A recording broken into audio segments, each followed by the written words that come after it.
ஓம் சாய்ராம். என் அன்பு செல்லமே, என்னுடைய தங்கமே, ஆசை ஆசையாக மகிழ்ச்சியான செய்தியை நானோ சொல்ல வந்துள்ளேன். நீ என்னை அலட்சியம் செய்துவிட்டு போகாதே என்னுடைய தங்கமே. நானோ எப்பொழுதும் ஆசையாக ஓடி வருவேன். நீயோ என்னை பார்த்து அலட்சியம் செய்வாய். காரணம் என்னவென்று எனக்கு தெரியும். சாய் எதுவுமே செய்ய மாட்டேன் என்கின்றீர்களே, எதற்காக என்னை ஏன் இவ்வளவு கஷ்டப்படுத்துகிறீர்கள் என்று என் மீது உனக்கு அதிகமான கோபங்கள் இருக்கத்தானே செய்யும். வாழ்வில் அவ்வளவு கஷ்டத்தை அல்லவா நீ அனுபவித்திருக்கிறாய். உன்னுடைய கர்ம வினையானது முடிந்து விட்டது. உன்னுடைய நல்ல நேரமானது துவங்கும் நேரம் வந்துவிட்டது. இந்த நேரத்தில் நீ இந்த வாக்கினை முழுமையாக கேட்டால் உன் வாழ்க்கையில் அடுத்தடுத்து என்ன காலகட்டங்கள் இருக்க போகிறது, எப்படி நீ வாழப்போகிறாய், அடுத்து என்ன விஷயத்தை நீ செய்ய போகிறாய் என்பது அனைத்தும் புரிய வந்துவிடும். ஆனால் ஒன்று, என்னை அலட்சியம் செய்தால் நான் ஒன்றும் செய்யவே முடியாது தங்கமே. யார் வந்து உன்னிடம் பேசினாலும் சரிதான். நானோ இல்லை மற்ற மனிதர்களோ யார் வந்து பேசினாலும் உனக்கு என்ன சொல்ல வருகிறார்கள் என்பதை தயவு செய்து ஒரு முறை கேட்டால் மட்டும்தான் என்னென்ன உனக்கு நடக்கப் போகிறது, அவர்கள் என்ன சொல்கிறார்கள் எல்லாமே உனக்கு புரிய வரும்.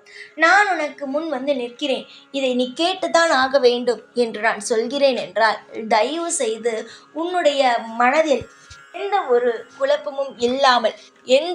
குழப்பமும் இல்லாமல் உன்னுடைய மனதை அமைதியாக்கிவிட்டு நான் சொல்வதை ஒரு முறை கேள் என்னுடைய தங்கமே. வாழ்வில் நீ பல சோதனைகளை கண்டிருக்கிறாய், வாழ்க்கையில் பல சாதனைகளையும் கண்டிருக்கிறாய். தனியாளாக நின்று பல சோதனைகளை சமாளித்தும் இருக்கிறாய். அதே சமயத்தில் தனியாளாக இருந்து பல சாதனைகளையுமே நீ செய்திருக்கிறாய் உன்னுடைய குடும்பத்தில்.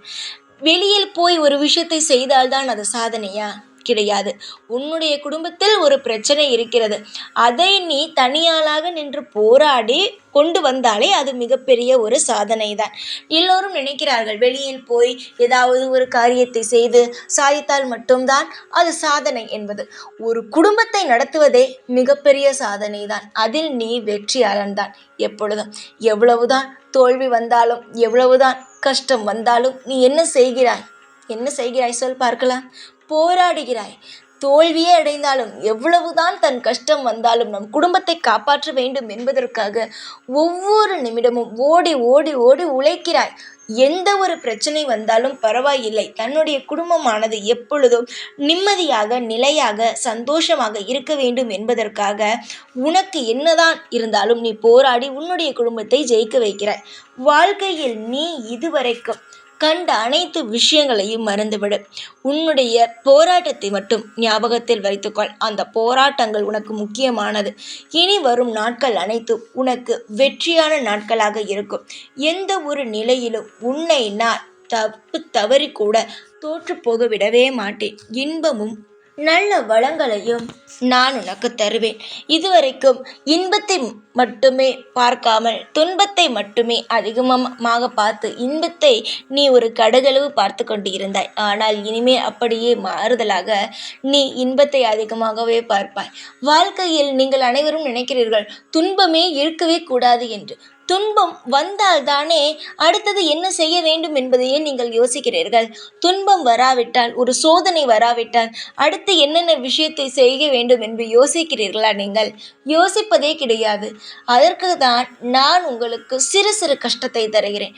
ஒரு கஷ்டம் வரும் பொழுதுதான் அடுத்தது என்ன செய்யலாம், இந்த கஷ்டத்தை முடிப்பதற்காக என்ன விஷயத்தை துவங்கலாம் என்பதை நீங்கள் யோசிக்கிறீர்கள். அதையெல்லாம் விட்டுவிட்டு எனக்கு துன்பமே வரக்கூடாது என்று நினைத்தால் இந்த பூமியில் பிறந்த ஒவ்வொரு உயிருக்குமே துன்பம் வரதான் செய்யும். கிளி, மனிதர்கள், மிருகங்கள் எல்லாருக்குமே, எனது சின்ன கிளி பறவைகள் கூட கஷ்டப்படுகிறது. மழைக்காலத்தில் எங்கு போய் ஒதுங்குவது எதுவுமே தெரியாமல் இருக்கிறது. அப்பொழுதுதான் அதர்கள் வேறு வேறு இடத்தை தேடி தேடி ஒதுப்புறமாக உள்ள இடத்திற்கு நகர்ந்து செல்கிறது. இல்லை என்றால் அதற்கு எங்கு போவது என்ன செய்வது என்று தெரியுமா? தெரியாது. தங்கமே, எல்லாருக்கும் கஷ்டம் இருக்கும். எல்லாருக்குமே வாழ்க்கையில் சந்தோஷம் இருக்கும். சிலருக்கு கஷ்டம் அதிகமாக இருக்கும், சந்தோஷம் கம்மியாக இருக்கும். உன்னுடைய வாழ்க்கை போலவே சிலருக்கு கஷ்டமானது குறைவாகவும் சந்தோஷமானது அதிகமாகவும் இருக்கும். ஆனால் கஷ்டமே இல்லை என்னுடைய வாழ்க்கையில் என்று சொல்பவர்கள் இந்த பூமியில் யாருமே கிடையாது. எல்லோருக்கும் சிறு சிறு கஷ்டங்கள், மன உளைச்சல்கள் இருக்கத்தான் செய்யும். உன்னுடைய வாழ்க்கையில் எல்லாமே சந்தோஷங்கள் இல்லாமல் கஷ்டங்கள் மட்டும் அதிகமாக இருக்கிறது. இனிமேல் பார், உன் வாழ்வில் நீ கஷ்டப்பட்டாய் அல்லவா, அதெல்லாம் மாறி சந்தோஷங்களானது நிலையாக இருக்கும் நேரம் வந்துவிட்டது. காலம் காலமாக உன்னுடைய வாழ்வில் நீ இதுவரை திளைத்த அனைத்து சந்தோஷங்களையும், அந்த நாட்கள் அனைத்தையும் நான் உனக்கு தருவேன். சில சொல்வார்கள், நாட்கள் தொலைந்தால் திரும்ப கிடைக்காது என்று. ஆம், உண்மைதான். ஆனால் அந்த ஒரு நாள் நடக்க வேண்டி இருந்த ஒரு விஷயம் சில நாட்கள் பார்த்தாயானால் அன்று ஒரு விஷயம் செய்யலாம் என்று நீ நினைத்திருப்பாய். ஆனால் அது தட்டு தடுமாறி அந்த நாள் முழுக்க முடிந்திருக்கும், செய்யவே முடியாமல். ஆனால் அது இன்னொரு நாள் செய்ய வேண்டும் என்று நினைப்பாய் அல்லவா, அந்த சந்தோஷமானது இனி கிடைக்க ஆரம்பிக்கும். புதிதான ஒரு வாழ்க்கையை உருவாக்குவாய். நல்லதொரு மாற்றத்தை உனக்காக நீயே ஏற்படுத்திக் கொள்வாய். யாராலும் உன் வாழ்க்கையை நிலையாக நிறுத்த முடியாது. உன்னால் மட்டும்தான் இது நிலையான வாழ்க்கை என்று நிறுத்த முடியும். உன்னுடைய கவலைகள், உன்னுடைய கஷ்டங்கள் அனைத்திற்கும் முடிவு கட்ட வேண்டும் என்றால் யாருடைய உதவியையும் எதிர்பார்க்காதே. கடவுளுடைய உதவியை மட்டும் வைத்துக்கொண்டு உன் வாழ்க்கையில் நீ முன்னேறும் வழியை மட்டும் பாரு. ஏகப்பட்ட இன்பங்கள் உனக்கு வருவதற்காக காத்திருக்கிறது. ஆனால் அந்த இன்பங்கள் எல்லாம் வரும் பொழுது நீ சுதாரிப்பாக இருக்க வேண்டும். ஒருவர் மூலமாக ஒரு வாய்ப்பு கிடைக்கிறது என்றால் அந்த வாய்ப்பு நமக்கானதா என்பதை ஒரு முறை யோசித்து அது நமக்கானதாக இருந்தால் உபயோகப்படுத்திக் கொள்ள வேண்டும். அதை விட்டு வாய்ப்புகள் வரும் பொழுது இது எனக்கானது அல்ல அப்படி பொழுது நீ யோசிக்காமல் ஒரு விஷயத்தை செய்யும் பொழுது அந்த வரும் வாய்ப்புகள் கூட தட்டி போகும். யோசனைகளை தருவேன், உன் வாழ்க்கையில் உன்னை சாதிக்க வைப்பேன். அது எந்த இடத்தில் உபயோகப்படுத்திக் கொள்ள வேண்டும் என்பதை நீதான் முடிவு செய்ய வேண்டும். காலம் முழுவதும் என்னுடைய துணையும் என்னுடைய அறிவுரையும் உனக்கு இருந்து கொண்டே இருக்கும். நான் எல்லா விஷயத்திலும் உனக்கான ஒரு வழியை நான் காட்டுவேன். எந்த ஒரு நிலையிலும் நான் காட்டாமல் உன்னை தத்தளிக்க விட்டுவிட்டு நகர்ந்து விட மாட்டேன். சோகங்கள் இருந்தால் அதற்கு பிறகு சாதனைகள் இருக்கும். சோகத்தில் தான் அதிகமான யோசனைகளை நீ என்ன செய்வாய், இதற்கு மேல் என்ன செய்ய வேண்டும் என்று யோசிப்பாய். கவலைகள் இருக்கும் பொழுது அடுத்த கட்டம் என்னவென்பதை நீ யோசிப்பாய். ஆனால் ஒன்று, எவ்வளவுதான் கவலைகள் வந்தாலும் சோர்ந்து போகாமல் ஓடினால் மட்டும்தான் அது ஓட்டம். சோர்ந்து விட்டால் அது ஓட்டம் அல்ல, வாழ்க்கையும் அல்ல, அது நரகமாகிவிடும். அதற்கு பிறகு எப்பொழுதும் கவலை, எப்பொழுதும் குழப்பம் அப்படியே ஆகிவிடும். விழுந்தீர்களா, எழுந்து விடுங்கள். அதை விட்டு நான் விழுந்து விட்டேன் என்று எவ்வளவுதான் புலம்பினாலும் யாரும் தூக்கிவிட வரவே மாட்டார்கள். எப்பொழுதும் ஒரு விஷயத்தை நீ செய்ய வேண்டும் என்றால் நீ முடிவெடுத்து நீ செய். ஒரு விஷயத்தை நீ யோசித்து விட்டு அது அடுத்தவரிடம் நீ சொல்லும் பொழுது அவன் வேறொரு யோசனை சொல்வான். அப்பொழுது உன்னுடைய வாழ்க்கையில் நீ முடிவெடுத்தது காணாமல் போகும். அந்த ஒரு நிலைக்கு கொண்டு வராதே. நீ ஒரு முடிவெடுத்தால் அதை நீ செய். மற்றவரிடம் பகிர வேண்டும் என்பது அவசியம் கிடையாது. காலப்போக்கில் நீ முன்னேறுவதை பார்த்து அவனவன் தெரிந்து கொள்வான். நீ ஒரு விஷயத்தை செய்கிறாய் என்றால் அதை செய். உன் வாழ்க்கையில் வெற்றி மட்டும்தான் கிடைக்குமே தவிர தோல்வி கிடைக்காது.